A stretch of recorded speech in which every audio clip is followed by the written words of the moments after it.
ہمارے پیارے نبی حضرت محمد صلی اللہ علیہ وسلم کے بچپن کے دن تھے۔ مکہ کی سخت گرمی، تیز دھوپ اور ہوا میں اڑتی ہوئی گرد نے گلیوں کے بھر رکھا تھا۔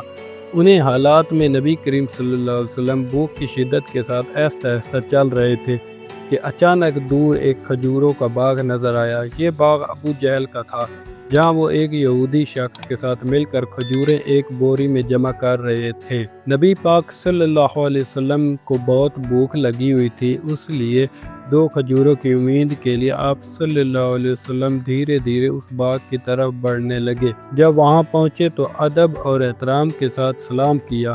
السلام علیکم چچا جان۔ پھر نہایت نرم لہجے میں فرمایا، مجھے بہت بھوک محسوس ہو رہی ہے، کیا آپ مجھے 2 کھجوریں دے سکتے ہیں؟ ابو جہل نے نفرت بھری نگاہ سے آپ صلی اللہ علیہ وسلم کو دیکھا اور کہا، کھجوریں تو میں تمہیں دے سکتا ہوں، مگر ایک شرط ہے۔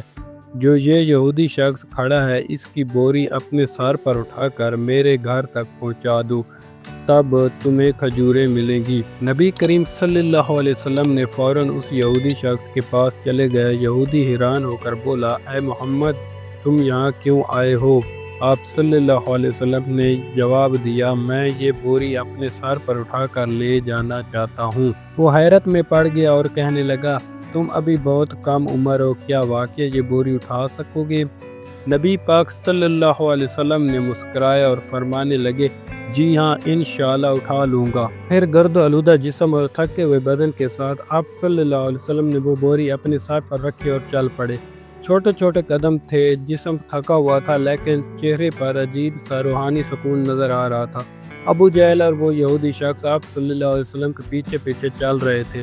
کچھ دیر بعد جب وہ ابو جہل کے گھر کے پاس پہنچے تو بوری دروازے کے سامنے رکھ دی گئی۔ یہودی نے وہ بوری اٹھا کر گھر کے اندر رکھ دی۔ نبی پاک صلی اللہ علیہ وسلم نے نہایت نرمی سے فرمایا، چچا جان، اب مجھے کھجوریں دے دیجیے۔ ابو جہل نے ایک کھجور آپ صلی اللہ علیہ وسلم کے ہاتھ میں دے دی۔ پھر آپ صلی اللہ علیہ وسلم نے آہستگی سے فرمایا، کیا آپ ایک اور کھجور نہیں دیں گے؟ یہ معصوم سی بات ابو جہل کے دل میں موجود نفرت کو مزید بھڑکا گیا۔ غصے میں آ کر اس نے زور سے ایک تھپڑ نبی کریم صلی اللہ علیہ وسلم کے چہرے پر مار دیا۔ وہ لمحہ ایسا تھا جیسے سورج کی روشنی مدھم ہو گئی ہو، آسمان ساکن ہو گیا اور ہوا بھی تھم سی گئی۔ ایک معصوم بچے پر ایسا ظلم! ابو جہل ہنستا ہوا اپنے گھر کے اندر چلا گیا، لیکن جب کھجوروں کی بوری کھولی گئی تو حیران کن منظر سامنے آیا۔ تمام کھجوریں چھوٹے چھوٹے پتھروں میں تبدیل ہو چکی تھی۔ یہ دیکھ کر وہ یہودی شخص حیرت سے ساکن رہ گیا، اس کی آنکھیں کھلی کی کھلی رہ گئیں اور زبان بند ہو گئی۔ وہ فوراً دوڑتا ہوا اپنے سردار کے پاس یہ خبر دینے چلا گیا۔ ادھر ابو جہل گھر سے باہر نکلا اور طنزیہ انداز میں کہنے لگا، اے محمد، تم تو بڑے جادوگر نکلے، تم نے میری کھجوریں کو جادو سے پتھر بنا دیا۔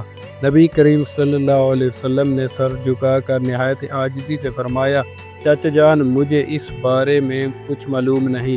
یہ سن کر ابو جہل نے ایک اور تھپڑ مار دیا۔ اس تھپڑ کی آواز جیسے فضا کو چیر گئی۔ اسی لمحے نبی کریم صلی اللہ علیہ وسلم کی آنکھوں سے ایک آنسو ٹپک پڑا، لیکن دیکھنے کیسی شفقت اور کیسی رحمت تھی۔ آپ صلی اللہ علیہ وسلم نے صرف اتنا فرمایا، چچا جان، کہیں آپ کے ہاتھ کو تو چوٹ نہیں لگی؟ سبحان اللہ، کیا عظیم کردار تھا اور کیسی اعلیٰ انسانیت!